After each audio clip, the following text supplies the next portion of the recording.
Sheikh Hamad bin Khalifa Al Thani is the Emir of Qatar. He has transformed the gas-rich country of 800,000. He has also pursued political and social and educational reforms. It is also the home of Al Jazeera Television. He is in New York to attend the annual meeting of the United Nations General Assembly, and he made his second appearance on our program. Here is that conversation. Your Highness, thank you for doing this. It's important for us to have a conversation with you, and it's been 2 years, so I'm pleased to have another opportunity. Thank you. You are asking the United Nations to get more involved in Iraq. What do you think you'll be successful, and what would you like for the United Nations to do? Well, first we have to see it in the way, is the presence of America in Iraq, is it helpful or not helpful for the Iraqis at the moment? So therefore, I believe United Nations should play roles in Iraq, and we have United Nations should be more active in Iraq and other countries around the world. But what role can the United Nations play in Iraq as long as the United States is there and you have the level of violence that you do? This is true, but is the American, if we see what's happening now, are the Americans able to control the violence or not? What do you think? I think, as far as I see it, it's becoming more difficult than before. In the past, there was no religion parties in Iraq killing each others. Now it's becoming more and more. So the best thing is United Nations to go there, and of course, United Nations should support democracy in Iraq and let all the parties to agree together, because what's happening now, there are many parties, they aren't accepting the President of the United States there, so they are not participating in the democracy in Iraq. How can we bring them together? I think United Nations would be the only solution. And then it will be up for the Iraqi. Do they want American presence in Iraq or not? Of course, it will be hard at the beginning for the Iraqi to accept military presence for the American in Iraq. But there are many other good things. They could talk with the American and bring oil companies, energy companies, like what's happening in Qatar. I mean, the American company helped us in developing our hydrocarbon, and of course we have the military ties with the American, but this is something we as a Qatari accept it. We are welcoming this. In Iraq, the situation is completely different. Can they do that until they have a stable situation? This is going to be a difficult question for everybody. But the only thing, can we try for the United Nations to go there and to play a role or not? But are you asking for peacekeepers from the United Nations, perhaps all Muslim troops to come to serve as a role in terms of trying to divide the sectarian violence? If you remember last time we met, I told you it's better to bring Muslims, Arab troops there. But what I discovered, that none of the Arabs wants to go there. And I was putting in my mind that time Pakistan. But if we could see the situation now in Pakistan, I don't think that Pakistan is ready to send troops. And of course, Pakistan is a major forces in the Islamic world. You in Qatar are an interesting situation because you're a strong U.S. ally. You have an American base there. American oil companies and others have been there, commercial interest. Your economy is booming. Yet at the same time, you have conversations with Iran. You trade with Israel. You have fostered television from Al Jazeera. You have a constitution, you have a parliament, yet you're an absolute monarchy. To some people that seems a contradiction. Is it for you? No, I mean, our policy is so clear. We would like to have friendship with everybody. And some items you mentioned, like Al Jazeera, we were believing of the free press, I told you before. Of course, you mentioned about the parliament, but the parliament is coming soon. I am sure next meeting you will not ask me this question.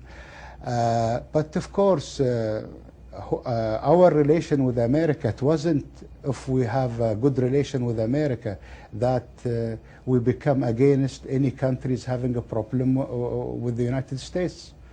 I mean, our policy is to have friends with everybody, and if you were in our position in the Gulf, Iran is our neighbor. We have to cooperate with them for the security of the region.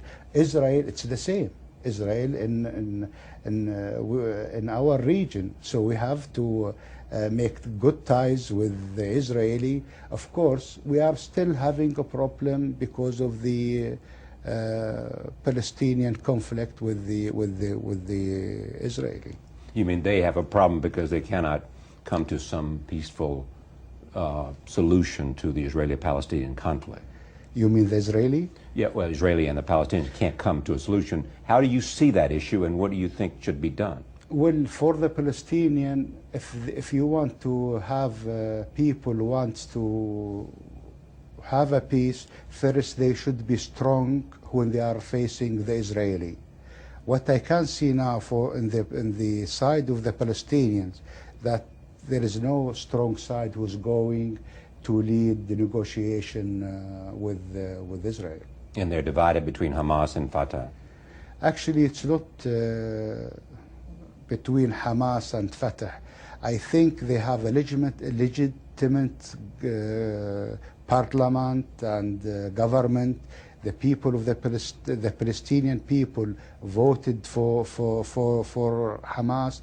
Unfortunately, we could see many members of the Palestinian parliament now being jailed by the Israeli.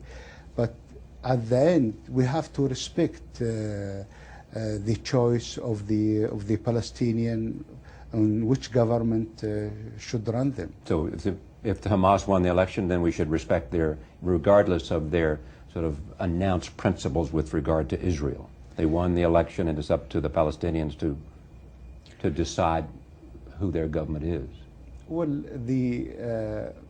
first, Hamas, they just want to reach to the border of 1967. Right.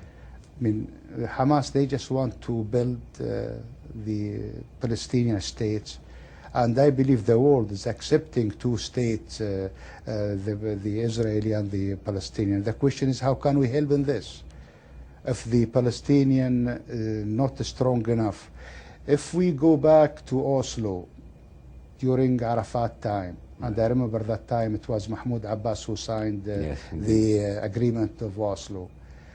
There was a few parties didn't accept Oslo, but when we started believing there is peace, we are one of the countries who start to talk to the Israeli, and their office still now is existing in Qatar. When that happened that time, till now, if we look back, what happened? There was no, this agreement didn't make any improvement for the situation of the Palestinian. In fact, Arafat, he was sieged in his house for 2 years. In Ramallah. In Ramallah. So now what we want a real movement to do a peace between the Israeli and the Palestinian. I want to move to Iran, but let me stay with the Israeli-Palestinian crisis for a second. Do you support the initiative of King Abdullah of Saudi Arabia? Of course, I fully support it. There will be one issue, it's the refugees. And this is vital for the Palestinian and the Israeli too. But the question would be how all the parties find a solution for this. I think if we could find a solution on this, things could be more easier. I know there will be the issues of Jerusalem, but of course, you know, normally east of Jerusalem is belonging to the Palestinian, west belonging to Israel. But I myself believe, you know, Jerusalem for three religions should be respected as a holy town. But of course, if peace comes between the Israel and Palestine, well, I'm sure we could see. Jerusalem can be worked out, borders can be worked out. Right of return has to be negotiated in a way acceptable to everyone. That's the difficult one. This is, to me, it's so difficult for the Israeli. In some ways, Qatar represents what's possible with economic development and an emphasis on intellectual capital and an emphasis on education. Yes? This is It's the model you want to Yeah, this is exactly promote. what's happening in Qatar and the free press, sure. You know. With respect to Iran, I also interviewed earlier this week, the president of Iran for an hour. And I constantly asked him, what is it you want? What role do you want to play in the Middle East? I didn't get a satisfactory answer, but he says it's a peaceful role. Do you believe they want, what do you believe they want? Well, no doubt the Iranian, they want to see peace because they suffered enough, you know, and their sufferness is causing another suffer for the rest of the world. If you will see Iran with the hydrocarbon they have, just imagine in one day the American technology being allowed to go there. I am sure price of oil, price of hydrocarbon will go down. But, you know, they are trying to have peace in the region. Actually, you know, they have their own belief. In America, you have your own belief. But why, you know, the parties, they sit together and talk? But what do you believe that Iran wants to live in peace? I am sure. I am sure Iran, they want to live in peace. Of course, Iran, if you will look, they have ties with Hamas, with Hezbollah. That's where I was going. Yes. I want to tell you, most of the Arabs, most of the Muslims, they are, you know, with Hamas, with Hezbollah for one reason. They are believing Hamas, Hezbollah, defending their own territories. That is, it's as simple as this. The day the Palestinians will have their own states and what they call it Shab'a soil go back to Lebanon, why the people is going to try to find to have a fight? It's finished. So if you create you believe if you create a state of Palestine that is viable and stable and self-sustaining, the reason for Hezbollah and Hamas to exist in the West, they're viewed as terrorist organizations, as you know, notwithstanding participation in government. You believe they would disappear? I mean, they will go to be a normal people. And by the way, when the Palestinians will have their own states, do you think they will be interesting to fight Israel or to develop their own countries? What do you think? I mean, I am sure they will be interesting to develop their own countries, and the Palestinians, they know the world recognizing Israel, and hopefully they are going to recognize their own state, the Palestinian states. And you believe that they would give up and they would accept the existence of Israel? This is, to me, as far as I know, it's sure. I mean, we are talking about the border of 1967, Right. Not anymore. They would be satisfied with the 67 border, return to the 67 borders with some exception back and forth, and all the other things. But the central point for the Israelis is, can they live in peace within their own border and without the threat? Well, I can't blame the Israeli. If they will see surrounding country is against them. Yeah. But we have to ask ourselves why this is happening, because there is a case. We have to discuss it and find a solution for it. It's the Palestinian state. Do you believe there is some nervousness in the region about Iranian intentions? Are you nervous about their intentions? Are the Kuwaitis nervous about their intentions? Intention of what? To play a dominating role in the region. Well, it's all the time. We get used to this. Any big country, they want to dominate the area. But, you know, our region with its ties with the West, it's not, and it's so vital to the West, nobody could dominate it. This is to us clear. But meanwhile, for the Gulf countries, we never raised the tension of Iran. We are always, you know, saying good thing about Iran, asking for cooperations. We are mentioning about the dispute between Iran and Emirates in the 3 islands. But other things, I never felt it. I hear you say that you tell the Iranians you're better off having a good commercial relationship with the United States because it'll benefit you and your people, because as you know, they're having some difficulties with their economy, notwithstanding the price of oil. Well, I gave many advices to many of my friends their country had a lot of hydrocarbon. If you are against the United States, okay, this is in a diplomatic, you know, through media, but you have to know how to make a ties with the United States in energy, education, health, like exactly what we are doing with the American as a Qatari. And I was telling them the difference is not between you and the American. The American themselves, they are having their differences, but they are discussing it in a civilian way through their Congress. When you hear that there is debate in the American administration about a military strike against Iran if they believe they were close to developing a nuclear potential, what would be your advice to the Americans?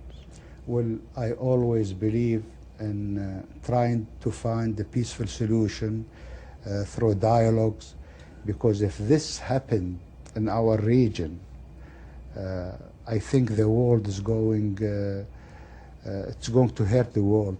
Imagine just the price of oil will go from, now it's $80 to $120. To 120 or 150. What's going to happen to the world? And the other question would be, after the military strikes, are the Americans going to solve this problem or not? This is another thing, because of course the Iranians will not accept such a thing, and I'm sure even in the region they will not accept to see Iranian to be attacked by the United States. People, the neighbors will not accept the idea of an American attack against Iran. This is as far as I know, sure. Well, you certainly would know. This is clearly, our position in Qatar. We are not going to support any military acts against Iran. Some say your problem is how to spend the money, not how to make it. Tell me how you see that. Do you see the Qatar Investment Company, you know, making more and more investments in Western companies like you have in the London Stock Exchange? Well, first I have to start with you from the beginning, when my belief was that how I developed education and health in Qatar. The problem was that time the price of oil, it's too low. So we were going slowly. But when the price of oil started to pick up, first thing we did, we said, okay, let's do 2 endowments, one for education and one for health. And I don't know if I mentioned this to you before or not. Yes. And these 2 endowments, they are going to finish, will reach the target of these 2 endowments, I hope, in 2 years from now. When we reach this, what will happen that 80% of each endowment, they could spend it. 20% it's going to stay in the endowments.